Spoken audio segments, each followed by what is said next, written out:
Hello and welcome to the Calmcast, a time to feel calm and think clearly. I'm Claire Downham, the Queen of Calm, a transformational life coach. I was a burnt out head teacher who finally made the journey to calm after years of trying, and I want to prevent you from having to do the same. The Calmcast is a series of short explorations, gently guiding you back to your natural state, which is calm and clarity. Just listen like you would listen to music, with an open mind and curiosity. There's nothing else to do. Now let's relax into today's episode. So today I'm talking about the meaning of words. And this has come off the back of a little conversation that my fiancé and I had a few days ago, where we were talking about somebody that we both know and had spent some time with, who uses the word hate quite a lot. And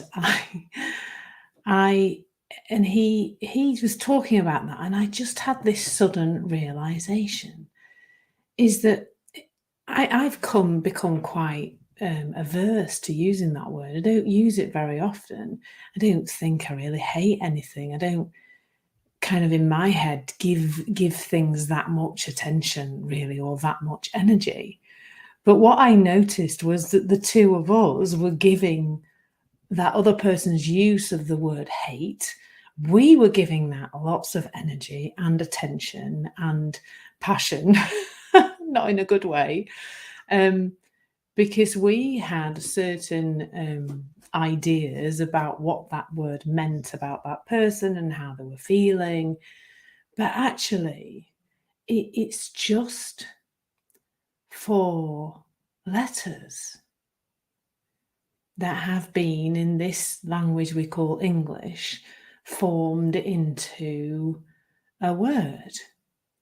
And although that word has a dictionary definition, which I haven't actually looked up, it's not like me, I like to look up a good dictionary definition, but it's not that,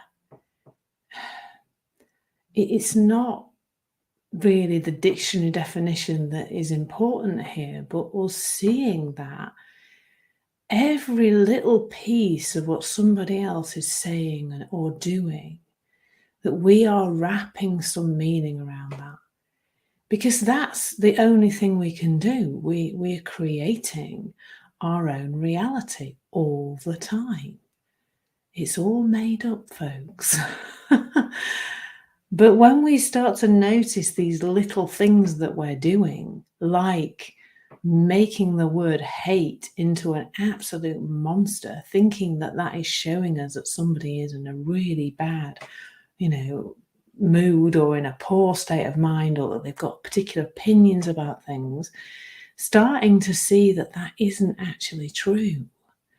It's just what we've wrapped around it. And coming from this place of us not particularly wanting to use that word, like, both of us kind of don't really use that word very much, because we've just got out of the habit of using it. I used to use it a lot. I used to hate a lot of things and people and all sorts of stuff. And it just doesn't make sense. But it doesn't mean it's got the same meaning for somebody else.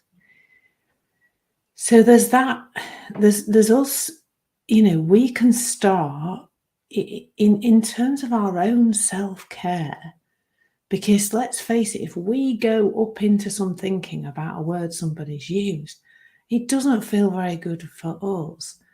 So this really is the ultimate taking care of ourselves, when we start to see that we're wrapping lots of meaning around a particular word. So that's one of the words I've got some thinking about. And I thought I'd share another one, because there's another word, and the other word is should. I've definitely got some thinking about the word should and whether or not we should be using it. It's quite a difficult word to avoid, actually. You have to be very conscious about it.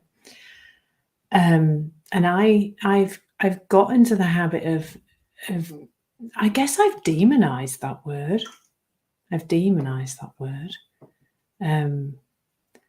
I've kind of wrapped something around it where I don't think it's an okay word or a good word or a word that is helpful.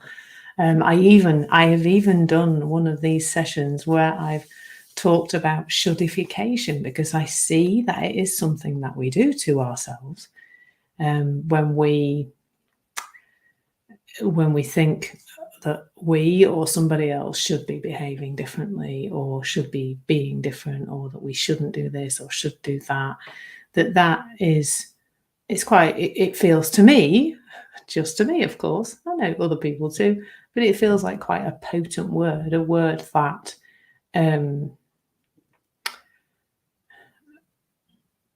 I see as not being particularly helpful. However, just because I've got this meaning about the word should doesn't necessarily mean that's how somebody else is seeing it. Somebody else is just using that word because they've just used it probably all their lives. Like, we've all used that word a lot, haven't we? And it doesn't mean anything. Now, that doesn't mean to say that if I'm in a coaching conversation with someone and I see that their use of that word is creating a lot of expectation of themselves or others, or they're using that word to beat themselves up because they think they should be different how they are, or even to internally or externally. Don't deal with many people about externally beating people up, but they're internally beating somebody else up, because then I can see that word is a stressor for somebody, if that's what they're expressing. If I'm seeing that it's the use of that word that is causing them stress.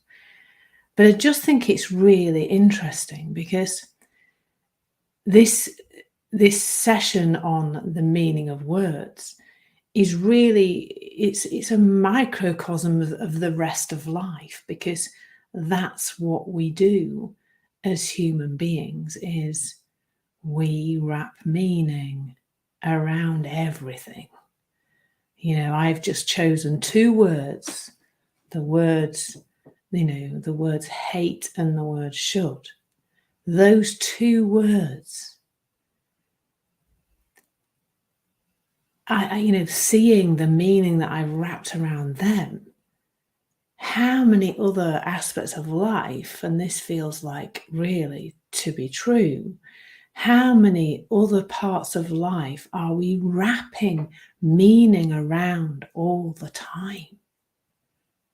I suspect, well, I know quite a lot. We're doing it all the time, and we're doing it mostly unconsciously.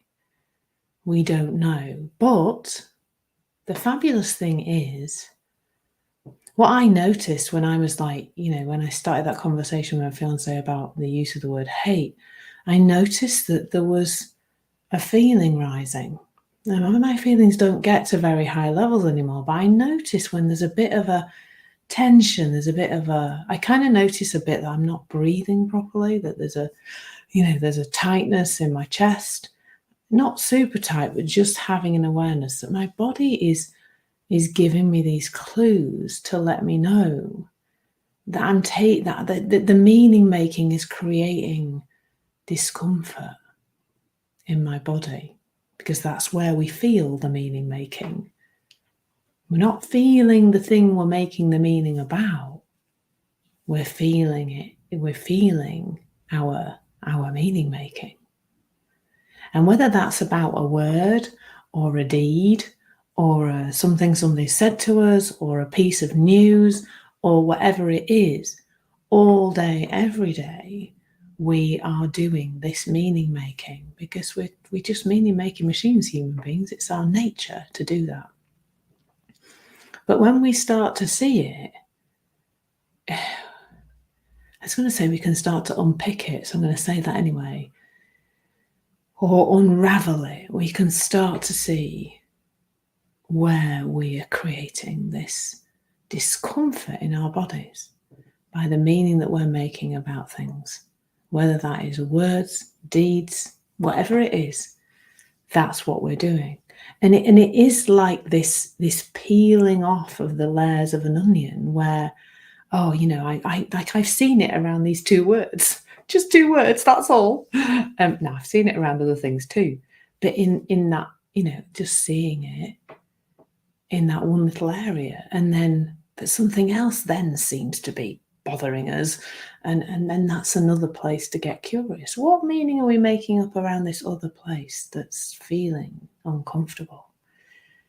But as we do this, there's less and less things that bother us, less and less things that seem to get in the way of us accessing our internal well-being, which is always available to us.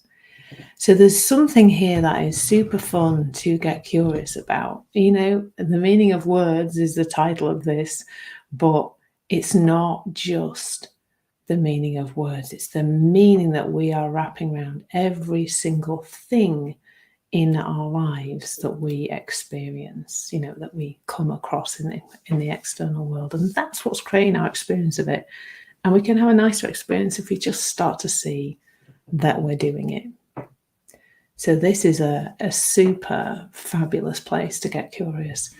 What's the meaning of wrapping around words? But, ultimately, what meaning are you wrapping around other things too? Thank you so much for listening. There's nothing to do now but bring some awareness to how this is working out in your life. Listen regularly to experience longer and longer periods of calm. This has been the Calmcast with Claire Downham, Queen of Calm. Take care and keep listening.